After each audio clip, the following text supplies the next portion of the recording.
안녕하세요. 귀에 쏙쏙 박히는 책 이야기 북팟캐스트입니다. 안녕하세요. 오늘 저희가 함께 이야기 나눌 책은 바로 박영선 목사님의 하나님의 열심입니다.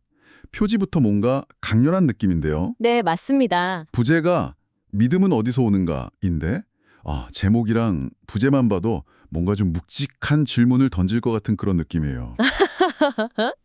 네, 이 책은 원래 그 남포교회의 구역 모임 교재로 만들어진 스터디 가이드 형식인데요. 성경, 특히 창세기의 아브라함, 또 야곱 이야기를 중심으로 파고들어요. 그래서 믿음과 구원, 이게 과연 인간의 노력을 얻어지는 건지 아니면 다른 근원이 있는 건지 이걸 아주 깊이 탐구하는 책입니다. 스터디 가이드 형식이었군요. 어쩐지 질문들이 좀 날카롭더라니. 네, 단순한 성경 이야기 해설이라기보다는 그 속에 담긴 그 하나님의 열심, 그러니까 우리를 향한 하나님의 그 주도적이시고 포기하지 않으시는 열정, 이걸 파헤치는 책이라고 할 수 있겠습니다. 하나님의 열심. 네. 자, 그럼 이 책을 딱 한 문장으로 요약한다면 어떻게 표현할 수 있을까요? 먼저 한번 말씀해 주시죠. 저는 이렇게 정리하고 싶어요. 우리의 믿음과 구원은 우리의 자격이나 노력이 아닌 우리를 포기하지 않으시는 하나님의 열심에서 비롯된다. 우리의 자격이나 노력이 아닌 하나님의 열심에서 비롯된다. 네. 책 전체에 걸쳐서 저자는 계속 강조해요. 신앙생활의 주체가 우리가 아니라는 거죠. 하나님이시라는 거. 우리의 어떤 연약함에도 불구하고 하나님께서 어떻게 당신의 뜻을 이루어 가시는가. 이걸 보여주는 책입니다. 그렇군요. 신앙의 주체가 내가 아니라 하나님이시다.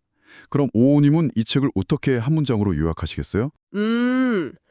저는 이렇게 해볼게요. 이 책은 믿음 천재 아브라함과 사기캐 야곱도 사실은 하나님의 열심 덕분에 만들어진 작품이었다는 비밀을 알려주는 책이다. 비밀을 알려주는 책, 재밌는데요? 네, 우리가 보통 믿음의 조상이다 해서 되게 위대하게만 생각하잖아요. 그렇죠. 처음부터 남달랐을 것 같고. 맞아요. 근데 이 책은 그 인물들의 되게 인간적인 모습, 실수들, 이런 걸 그냥 그대로 보여줘요. 그러면서 오히려 와, 이런 사람도 하나님이 쓰시는구나 하는 그 하나님의 열심에 초점을 맞추게 하더라고요. 그게 포인트군요. 완벽해서가 아니라 부족함에도 불구하고 일하시는 하나님의 열심. 네, 바로 그거죠. 자, 그럼 조금 더 깊이 들어가서 인상 깊었던 구절이나 내용을 좀 나눠볼까요? 이번엔 먼저 말씀해 주시죠. 저는 그 아브라함 이야기 시작 부분이 되게 인상 깊었어요. 1장이랑 3장에 나오는 내용인데요. 보통 아브라함이 처음부터 대단한 믿음으로 고향을 떠났다고 생각하잖아요. 창세기 12장. 네, 그렇죠. 본토 친척 아비 집을 떠나 내가 내게 지시할 땅으로 가라 하니까 그냥 딱 간 걸로. 네. 근데 이 책은 그 이전을 보라고 해요. 여호수아 24장 2절 3절을 근거로 두는데요. 거기 보면 아브라함의 아버지 데라가 강 저편에서 다른 신들을 섬겼다 이렇게 나오거든요. 네, 아브라함 아버지가요? 네. 그러니까 아브라함 역시 그 우상 숭배의 환경에 있었다는 거죠. 그래서 창세기 12장의 부르심은 아브라함의 어떤 대단한 결단 이전에 하나님께서 먼저 찾아와서 그를 이끄셨다는 거예요. 심지어 설득하셨다고까지 표현해요. 와, 설득이요. 하나님이 아브라함을 설득하셨다. 이걸 진짜 생각도 못 해봤는데요. 믿음의 시작조차 우리에게서 난 게 아니라는 거죠. 하나님의 주권적인 부르심과 열심, 그게 먼저 있었다는 해석이에요. 이야, 이건 진짜 관점을 확 바꾸네요. 우리가 아브라함의 결단을 너무 용시했는데 그 시작점에 하나님의 찾아오심과 설득이 있었다니. 네. 그래서 구원의 주도권이 처음부터 끝까지 하나님께 있다는 걸 아주 명확하게 보여주는 부분이라고 생각했어요. 와, 진짜 놀라운데요. 보통 아브라함이 믿음으로 그냥 딱 결단해서 떠난 줄로만 알았는데 그 배경에 그런 이야기가 있었군요. 하나님이 먼저 찾아오셨다는 거네요. 네, 그렇죠. 그럼 이번엔 제가 인상 깊었던 부분을 말씀드릴게요. 저는 야곱 이야기요. 특히 그 야뽕 나루터 씨름 장면, 9장에 나오죠. 야곱 씨름 유명하죠. 네, 야곱하면 뭔가 좀 속임수 잘 쓰고 자기 꾀로 막 사려는 그런 이미지가 강하잖아요. 네, 그렇죠. 약간 짠하기도 하고. 맞아요. 근데 그런 야곱이랑 하나님 또는 천사랑 밤새 씨름하는 그 장면, 보통은 야곱의 끈질김, 집요함, 이걸 되게 강조해서 배우잖아요. 네, 그렇죠. 복을 줄 때까지 절대 안 놔준다. 이런 거. 근데 이 책은 그걸 다르게 보더라고요.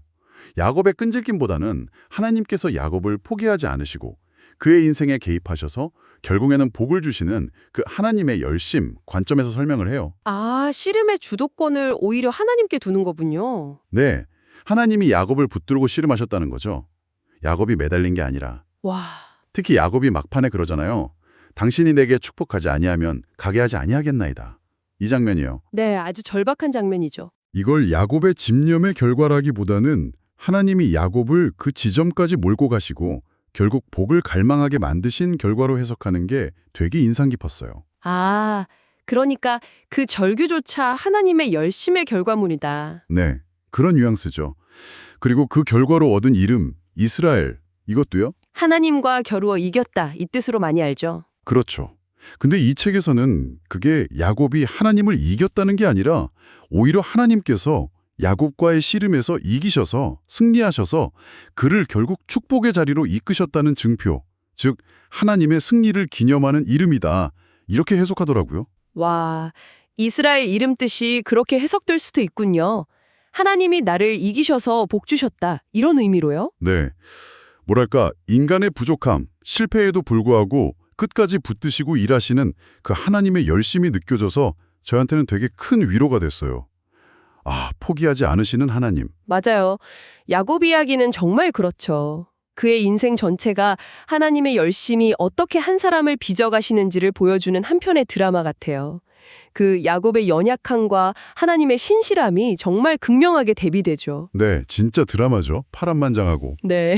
자, 그럼 이 책 어떤 분들께 추천해드리면 좋을까요? 먼저는 자신의 믿음이 좀 부족하다고 느끼거나 아니면 신앙생활에 좀 지쳐서 믿음의 본질이 뭘까 고민하는 분들께 추천하고 싶어요. 이 책은 믿음의 근원이 내가 아니라 하나님께 있다는 걸 알려주면서 좀 새로운 힘을 줄 수 있을 것 같거든요. 아, 내가 문제인가 하고 자책하는 분들께요. 마지막으로는 구원이나 하나님의 주권, 인간의 책임, 이런 중요한 신학적인 주제들을 좀 실제적인 성경 이야기 속에서 탐구하고 싶은 신앙인들, 혹은 그룹 스터디 교재를 찾는 분들께도 아주 좋을 것 같아요. 내용이 깊이가 있어서요. 스터디 교재로도 좋겠네요. 질문도 많고 하니까. 네. 저는요. 저처럼 좀 부족하고 실수 많다고 생각하는 분들 꼭 읽어보시면 좋겠어요. 아브라함도 야곱도 완벽하지 않았다는 걸 보면서 아, 나도 괜찮구나. 하나님은 이런 나를 통해서도 일하시는구나 하는 위로랑 용기를 얻고 싶은 분들께 진짜 강력 추천합니다. 네, 정말 좋은 포인트네요. 그리고 또 익숙한 성경 이야기를 좀 새로운 관점, 그러니까 하나님의 열심이라는 이 키워드로 다시 읽어보고 싶은 분들께도요. 당연하게 생각했던 부분들인데 와, 이런 뜻이 숨어 있었어? 하고 좀 놀라는 경험을 하실 수 있을 거예요. 저처럼요. 네, 맞아요. 익숙함을 깨는 재미가 있죠. 마지막으로 하나 더. 인생의 어떤 고난이나 어려움 속에서 하나님의 뜻을 발견하기 원하는 분들, 책 속의 인물들이 겪는 여러 역경들, 그리고 그 속에서 드러나는 하나님의 계획과 그 열심을 보면서 좀 힘을 얻으실 수 있을 것 같아요. 네, 공감합니다. 자, 오늘 박영선 목사님의 하나님의 열심을 통해 우리의 신앙 여정이 결국 우리를 향한 하나님의 그 포기하지 않는 열심, 그리고 주도적인 은혜에 달려있다는 것을 함께 살펴봤습니다. 네, 아브라함과 야곱의 삶을 통해서 그 구체적인 증거들을 확인할 수 있었죠. 네, 믿음은 어디서 오는가? 이 질문에 바로 하나님의 열심으로부터 온다. 이렇게 뭔가 좀 시원하게 답해주는 책이었던 것 같습니다. 맞습니다. 내가 뭘 잘해야 한다는 부담감 대신에 나를 위해 열심히 일하시는 하나님을 좀 기대하게 만드는 그런 책인 것 같아요. 네, 우리의 시선을 우리 자신에게서 하나님께로 옮겨주는 중요한 메시지를 담고 있죠. 지금까지 북팟캐스트였습니다. 다음 주에도 흥미로운 책 이야기로 찾아뵙겠습니다.